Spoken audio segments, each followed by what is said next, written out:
모든 성경은 예수님에 대한 기록입니다. 그래서 우리 성경을 읽을 때 예수 그리스도에 대해서 발견할 수 있어야 합니다. 로마서 3장 21절 이제는 율법 외에 하나님의 한 의가 나타났으니 율법과 선지자들에게 증거를 받은 것이라. 아멘. 이 말씀을 가지고 율법에 대한 오해라는 말씀을 좀 하려고 합니다. 자, 우리가 알거니와 무릇 율법이 말하는 바는 율법 안에 있는 자들에게 말하는 것이니 이는 모든 일을 맡고 온 세상으로 하나님의 심판 아래 있게 하려 함이라. 이렇게 말씀했거든요. 그러므로 율법의 행위로 그의 앞에 의롭다 하심을 얻을 육체가 없다 그랬어요. 율법으로는 죄를 깨달음이라. 그럼 율법이 뭘 말하느냐? 죄를 깨닫도록 그것에 대해서 말한다고 생각하기 쉽습니다.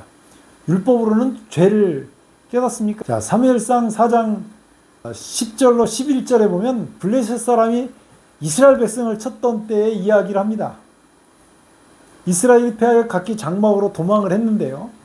살육이 심히 커서 이스라엘 보병이 엎드러진 자가 3만 명이었고 하나님의 괴는 빼앗겼고요. 엘리의 두 아들 홈니와 비느하스는 죽임을 당했다고 얘기합니다. 이스라엘 백성들이 왜 패했습니까? 하나님의 괴까지 들어왔는데, 하나님의 괴, 즉 이게 법궤라 그러잖아요. 증거궤, 언약궤라고도 하는 이 괴가 들어왔는데 왜 졌습니까? 이 사람들은 죄인이었어요. 하나님의 제사를 무시하고 성전에서 쓰이는 모든 일을 소홀히 했던 홈니와 비느하스가 제사장으로 있으면서 엘리의 두 아들이 하나님께 대해서 범죄했고 그 모든 사람들이 이스라엘 백성들과 함께 했기 때문에 하나님께서 하나님의 괴, 법이 들어가니까 법이 이 사람들을 먼저 초토화시킨 것입니다. 하나님의 법이 드러나면 하나님 백성부터 심판을 받는다는 적절한 예를 여기서 우리가 찾아볼 수 있어요. 그런가 하면 사무엘상 5장 6절로 12절에 보면 여호와 손이 아스돗 사람에게 엄중히 더하사 이렇게 나오잖아요. 그게 무슨 말이냐면 블레셋 사람이 괴를 뺏어 가지고 가서 아스돗이라는 지역에 다곤 신상이 있는 곳에다가 뒀습니다. 그런데 다곤 신상이 엎드려지고 깨지고 이렇게 하니까 신상을 세워놨지만 그 다음날은 더 심하게 처참하게 부서졌죠. 그때 여호와의 손이 독종으로 재앙을 아스돗과 그 지경을 쳐서 망하게 하니 아스돗 사람이 이를 보고 가로되 뭐라 그래요? 이렇게 얘기한 것입니다. 이스라엘의 신의 괴를 우리와 함께 있게 못할지라. 뭐 때문에 이 사람들이 문제가 왔는지를 알았어요. 하나님의 법이 드러나면 엄청 무서운 것입니다.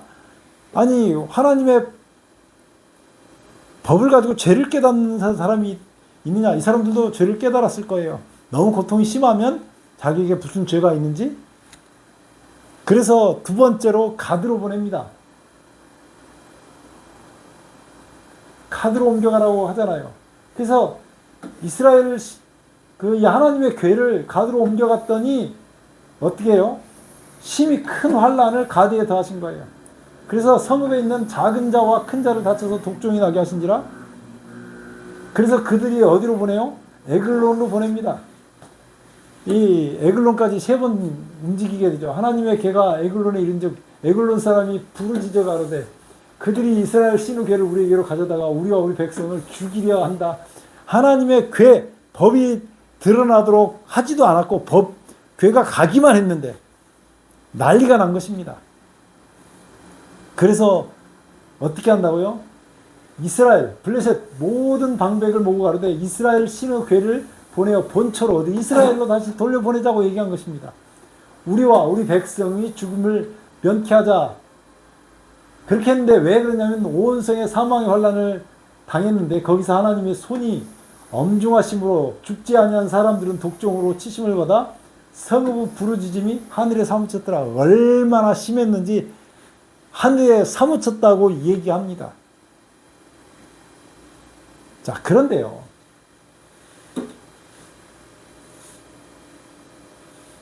여기 베스메스 사람들이 하나님의 괴를 옮겨온 것을 보고 그 괴를 들여다봤어요. 그랬더니 5만 70명이 죽은 것입니다. 사망하지 않는 집이 없을 정도로 하나님의 법궤를 이렇게 들여다봤거든요. 법이 드러나니까 그냥 순식간에 5만 70명이 죽은 거예요. 그러면 율법 때문에 죽습니까? 죄 때문에 죽습니까? 제가 지난번에 율법이 왕이다 이렇게 얘기했죠. 어떤 사람에게 왕입니까? 죄진 사람에게 왕. 율법이 내리는 명령은 뭡니까? 사망이죠. 죄의 삭은 사망이요. 율법이 만약에 입이 있어서 진짜로 말한다 그러면 죄진 사람들 다 사망해. 무조건 사망. 성경대로 우리가 잘 봐야 됩니다. 자, 그런데 그럼 율법이 죄를 깨닫게 한 역사가 없었는가? 있었어요. 그 얘기를 좀 하려고 합니다. 역대하 34장 14절부터 있는 말씀이죠. 무리가 여호와의 전에 연보한 본을 꺼낼 때에 제사장 hil기야가 모세가 전한 여호와의 율법책을 발견했어요. 그래서 왕에게 율법책을 발견했다고 얘기하니까요. 이때가 요시야 왕 때입니다. 개혁을 막 시작했었을 때예요. 그래서요. 서기관 사반이 또 왕에게 고하가로되 제사장 hil기야가 내게 책을 주더이다 하고 사반이 왕의 앞에서 읽음에 하나님 말씀을 읽었어요. 왕이 율법의 말씀을 듣자 곧 자기 옷을 찢었더라. 하나님 말씀을 들으니까 회개가 일어난 것입니다. 율법은 뭘 깨닫게 한다고요? 죄를 깨닫게 한다고요. 율법이 뭘 말하는 것 같습니까? 오늘 제가 뭘 얘기하려고 이렇게 복잡하게 얘기를 꺼냈을까요? 느헤미야 8장 1절로 10절에도 이런 얘기가 나옵니다. 이스라엘 자손이 그 본성에 거하였더니 7월에 이르는 모든 백성이 일제히 수문 앞 광장에 모여 학사 에스라에게 여호와께서 이스라엘에게 명하신 모세의 율법을 가지고 오기를 청하며 7월 1일에 제사장 에스라가 율법책을 가지고 온 것입니다. 남자 여자 무릇 알아들을 만한 회중 앞에 이르러 수문 앞 광장에 서서 새벽부터 오전까지 남자 여자 무릇 알아들을 만한 자 앞에서 읽음에 어떻게 했어요? 하나님 말씀을 읽었다고요. 뭇 백성이 그 율법책에 귀를 기울였는데 학사 에스라가 모든 백성에 서서 저희 목전에서 책을 펼 때 모든 백성이 일어났다고요. 에스라가 광대하신 하나님을 송축하며 모든 백성이 손을 들고 아멘 응답한 것입니다. 몸을 굽혀 얼굴을 땅에 대고 여호와께 경배하였느니라. 레위 사람이 다 그쳐서 서 있는 백성에게 율법을 깨닫게 하는데, 자, 레위 사람들이 뭘 했어요? 율법이 뭔지 깨닫게 했다고요. 뭘 깨달았을 것 같아요? 죄를 깨달았을 것 같아요? 하나님의 율법책을 낭독하고 그 뜻을 해석하여 백성으로 그 낭독하는 것을 다 깨닫게 하며, 여러분들은 하나님 말씀이 깨달아지십니까? 제가 말씀을 시작할 때마다 모든 성경은 누구에 대해서 기록했다고 말씀합니까? 모든 성경은 예수님에 대해서 기록했다고. 그러면 이 사람들이 깨닫는 게 뭐였겠어요? 자, 이렇게 미리 힌트를 주고 나갑니다. 백성이 율법의 말씀을 듣고 다 우는지라. 총독 느헤미야와 제사장 겸 학사 에스라와 백성을 가르치는 레위 사람들이 모든 백성에게 이르기를 오늘은 너희 하나님 여호와의 성일이니 슬퍼하지 말며 울지 말라 하고, 너희는 느헤미야가 얘기하는 거죠. 너희는 가서 살찐 것을 먹고 단 것을 마시며 예비치 못한 자들에게는 너희가 나누어 주라. 이날은 우리 주의 성일이니 근심하지 말라. 여호와를 기뻐하는 것이 너희의 힘이니라. 백성들이 말씀을 듣고 울며 탄식하며 회개하고 자기 죄를 자복할 때 하나님께서 그 죄의 용서함을 주시고 회복을 주시는 그 역사를 이렇게 얘기하고 있는 것입니다. 이날에 낮 3분지 1은 그 처소에 서서 그 하나님 여호와의 율법책을 낭독하고, 여러분 연초에 하나님 말씀을 낭독하기를 시작하시기 바랍니다. 하나님 말씀을 읽기를 시작하시기 바랍니다. 자, 질문에 대해서 답을 해보겠습니다. 율법으로 죄를 깨닫기도 하고, 자, 율법으로 죄를 깨닫고 심판을 받기도 합니다. 사람은 율법 때문에 죽는 것이 아니라 죄 때문에 죽습니다. 그러면 율법은 뭘 얘기하고 싶은 걸까요? 시편 19편 7절로 10절 말씀입니다. 여호와의 율법은 완전하여 영혼을 어떻게 한다고요? 소성케 하고. 이게 무슨 말이죠? 율법으로는 죄를 깨닫고 심판을 받으면 율법으로 받는다고 목사님이 계속 얘기했는데, 아니 율법으로는 영혼을 소성케 한다고요? 여호와의 증거는 확실하여 우둔한 자로 지혜롭게 하며 여호와의 교훈은 정직하여 마음을 기쁘게 하고 여호와의 계명은 순결하여 눈을 밝게 하도다. 여호와를 경외하는 도는 정결하여 영원까지 이르고 여호와의 규례는 확실하여 다으로니 금곧 많은 정금보다도 더 사모할 것이며. 뭘요? 여호와의 규례, 경외하는 도, 계명, 교훈, 이거 전부 다 율법이잖아요. 꿀과 송이꿀보다 더 달도다. 율법이 죄를 말하는가? 사도 바울이 율법으로 죄를 깨닫는다 그랬는데 율법이 그럼 죄를 지적합니까? 율법이 말한다고 했잖아요. 말한다고. 우리가 알거니와 무릇 율법에 말하는 바는 율법 아래 있는 자들에게 말하는 것이니 라고 이렇게 얘기했거든요. 그러므로 율법의 행위로 그의 앞에 의롭다 하심을 얻을 육체가 없나니 율법으로는 죄를 깨달음이라. 우리가 이런 신뢰를 보면 성경에서 그런 신뢰가 있는지 한번 봐야 돼요. 마태복음 19장에 아주 매우 좋은 예가 있습니다. 어떤 사람이 와가지고 주님께서 물어봅니다. 선생님, 내가 무슨 선한 일을 하여야 영생을 얻으리까? 그때 예수님께서 딱 말씀하신 게 법을 얘기하셔요. 내가 생명에 들어가려면 계명들을 지켜라. 계명을 지켜라. 율법을 지켜라. 이렇게 얘기합니다. 그러니까 어느 계명입니까? 라고 물어봐요. 예수님께서 살인하지 말라, 간음하지 말라, 도적질하지 말라, 거짓 증거하지 말라, 내 부모를 공경하라, 내 이웃을 내 몸과 같이 사랑하라. 이렇게 말씀을 하시거든요.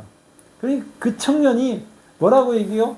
이 모든 것을 내가 지켰사오니 아직도 무엇이 부족하니까? 왜 이 청년이 예수님께서 이렇게 하라 그랬는데 내가 이 모든 것을 지켰다고 얘기했을까요? 아직도 내가 영생을 얻으려면 무엇이 부족합니까? 라고 왜 물어봤을까요? 채워지지 않는 갈증 때문에 그래요. 사람들이 이 말씀을 읽을 때 계명을 지켜야 되냐 말아야 되냐 포인트를 놓치니까 엉뚱한 말씀에 꽂혀가지고 있는 것입니다. 이 성경 말씀이 뭘 얘기하려는지를 우리가 잘 봐야 돼요. 예수님께서 영생에 들어가려면 계명을 지키라 그랬는데 그 청년이 계명을 지켰어요? 못 지켰어요? 못 지켰어요. 이거 하나도 못 지켰어요. 예수님이 말씀하시는 계명의 차원은 우리가 생각하는 거 달라요. 자기가 지켰다고 했는데 자기 속에서 채워지지 않는 갈증이 있는 것입니다. 왜요? 부족하거든요. 아직 내가 뭔가 부족한 것 같아요. 말씀해 주세요. 그거 알아야 되겠어요. 예수께서 알았을 때. 내가 온전하고자 할진대 내 소유를 팔아서 가난한 자들에게 주라. 이렇게 얘기한 거예요. 또 여기에 피리 꽂혀서 사는 사람들이 있어요. 그래서 자기의 모든 것을 팔아가지고 남을 봉사하고 헌신하면 구원받는 줄 알고 사는 사람들이 있어요. 이 말씀에서 피리 꽂힌다니까요. 내가 온전하고자 할진대 가서 내 소유를 팔아 가난한 자들에게 주라. 그리하면 하늘의 보화가 내게 있으리라. 그러니까 먼저 계명을 지켜라 라고 얘기했는데 거기에 피리 꽂힌 사람들은 율법주의로 계명을 지키려고 엄청 노력하는 사람들이 있어요. 계명 지켜야 된다고 끝까지 주장하는 사람들도 제가 많이 만나봤습니다. 율법을 지켜야 된다고 하는 거죠. 1.1억도 안 떨어지는 그 율법을 우리가 지켜야 된다고 얘기합니다. 두 번째로 이 봉사정신도 많은 사람들에게 선행을 베풀고 하지 말란 얘기 아니에요. 선행을 베풀고 이렇게 살아야 된다고 얘기하면서 그것을 위주로 해서 쫙 나가면서 나름대로 구원의 어떤 확신을 갖고자 하는데 율법을 지킨 사람 마음속에 구원의 확신이 있던가요? 주장이죠. 억지 주장. 그렇게 안 하면 자기가 멸망받을 것 같고 영원히 타는 불 속에 들어갈 것 같고 하나님으로부터 떨어질 것 같고 강박관념의 신앙이라고 제가 이름을 붙였어요. 똑같습니다. 형태가 다른 거죠. 율법 지켜서는 안 돼. 다른 사람이 봉사하고 헌신하고 사회에 빛이 돼야지, 소금이 돼야지. 다 성경 말씀을 끌어다가 그럴싸하게 얘기합니다. 성경은 전혀 그렇게 얘기하지 않습니다. 그리고 와서 누구 쫓으라고요? 요게 핵심이에요. 내가 영생을 얻고 싶은데 어떻게 해야 됩니까? 나를 쫓으라.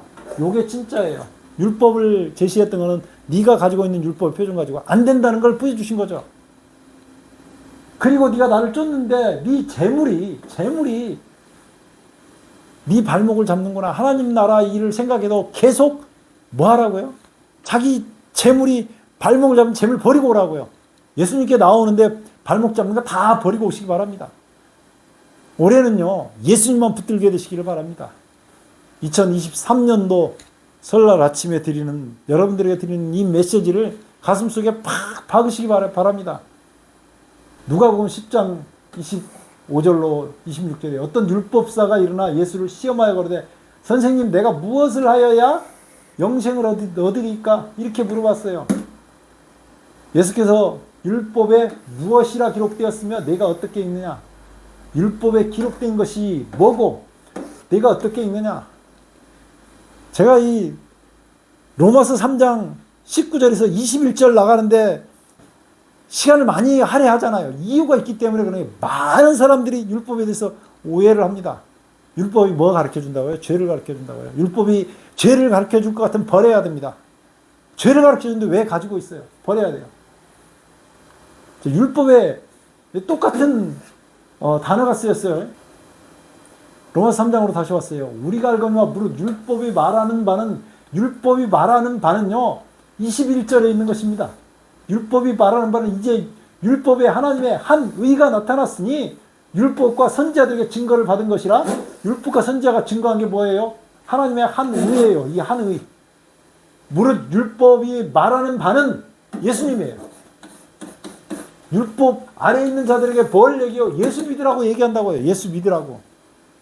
이는 모든 입을 벗고 예수님 봤으니까 하늘에 하나님이셨던 예수님이, 하나님 품속에 있었던 독생하신 하나님이셨던 예수님이 인간이 돼갖고 오셔서 내 대신 십자가에 달려 죽으신 것을 뭐가 증거를 하고 있었다고요? 율법이에요. 율법을 우리가 오해했다니까요. 그러니까 모든 입을 막았어요. 왜요? 하나님 사랑이 너무 크니까 그 하나님의 사랑에 입이 다물어진 거예요. 모든 일 입을 막고 온 세상으로 하나님 심판 아래 있게 하려 함이라. 예수 안 믿으면 틀림없이 심판받습니다. 그러므로 율법의 행위로 그의 앞에 의롭다 하심을 얻을 육체가 없다고요. 율법을 봤더니 거기에서 예수님이 보인 것입니다. 너무나 큰 하나님의 사랑, 예수님의 사랑을 본 거죠. 그래서 내가 얼마나 큰 죄인인지를 깨달아요. 사도행전 28장 23절에 보면요, 저희가 일자를 정하고 그의 우거하는 집에 많이 오니 로마에 있는 바울에게 사람들이 어떻게 해요? 바울에게 사람들이 집에 많이 오는데 바울이 아침부터 저녁까지 강론을 하는데 뭘 강론해요? 하나님 나라를 증거하는데 뭘 가지고 해요? 모세의 율법과 선지자의 말을 가지고. 누구의 일로요? 예수의 일로. 율법이 왕 같은데 사실은 왕 대신 예수님을 보여주는 것이 율법입니다. 지키라고 하는 게 아니고 예수님 보라고요. 선행을 베풀라는 게 아니고 예수님 보라고요.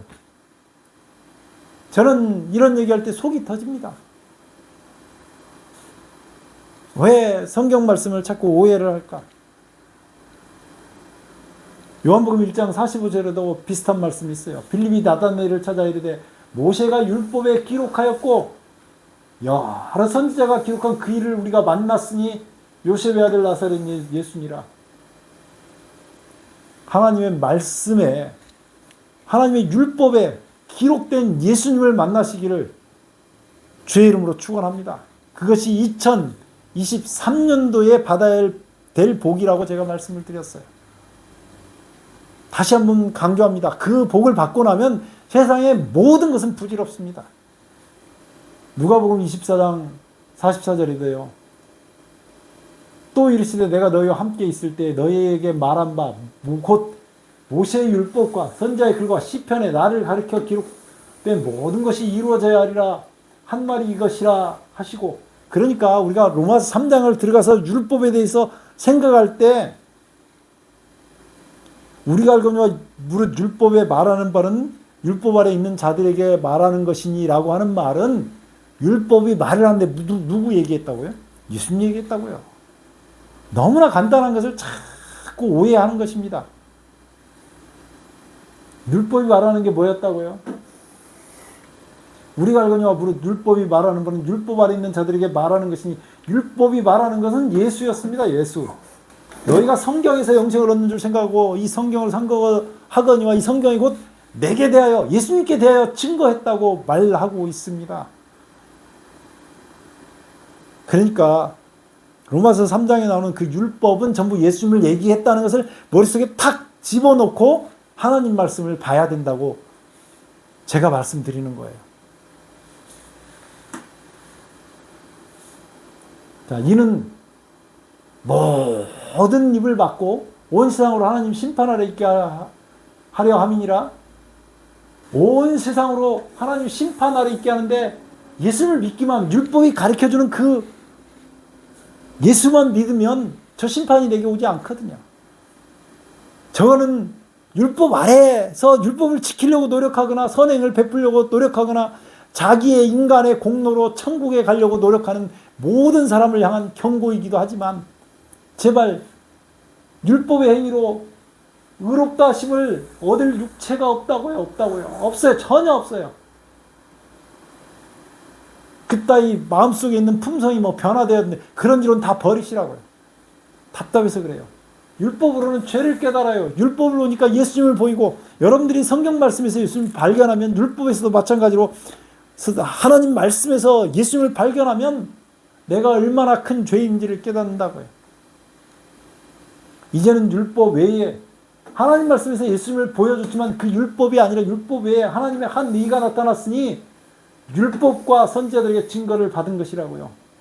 그러면서 바로 그 22절에 곧 예수 그리스도를 믿음으로 말미암아 모든 사람에게 미치는 의니 차별이 없다고 얘기합니다. 자, 결론이에요. 결론. 율법이 뭘 말하는가? 율법에 대한 오해하지 말라고요. 율법은 지키느냐 마느냐 이걸 아니고, 율법을 보면 예수님 생각하라고요. 율법을 보면 선행 베푸는 것이 아니고 예수님 생각하라고요. 예수님께서요, 제자 베드로가 예수님을 3번 부인했는데 찾아와가지고 예수의 양을 맡기는데 다른 조건을 하나도 안 물어보셨어요. 네가 저 양을 얼마나 사랑하느냐? 하나도 안 중요해요. 3번 다 뭘 물어봤어요? 3번 물어봤는데 3번 다 네가 나 사랑하느냐? 성경에서 예수님 발견하는 거 말고 여러분들이 다른 목표를 가지면 안 돼요. 성경에서는 오직 예수 그리스도를 보라고 하는 것입니다. 율법은 오직 예수님을 증거하고 있습니다. 우리가 율법이 하는 말을 들으려면 그 율법을 주신 분을 알아야 되는 거예요. 율법에서는 오직 예수님, 성경에서는 오직 예수님, 여러분 삶에서도 모두 오직 예수님, 예수님만 발견하는 2023년이 되기를, 정말 이거 큰 축복입니다. 이 큰 축복 받게 되시기를 예수 그리스도의 이름으로 축원합니다. 기도하겠습니다. 아버지 우리 하나님, 은혜를 감사합니다. 오늘 우리가 오랫동안 오해했던 율법에 대한 것들을 벗고 율법이 오직 예수 그리스도를 증거한다는 이 놀라운 사실을 받아들여서 우리의 것으로 삼을 수 있도록 도와주시옵소서. 우리가 율법을 보든 구약을 보든 신약을 보든 말씀 속에서 오직 예수님을 발견할 수 있게 은혜를 베풀어 주시며, 주님이 우리의 구주가 되셔서 우리를 영원히 함께 천국에서 살 수 있게 해주셨다는 그 약속을 붙잡고 믿음으로 2023년을 승리하는 한 해가 될 수 있도록 은혜 베풀어 주시옵소서. 예수님 이름으로 간절히 기도드리옵나이다. 아멘.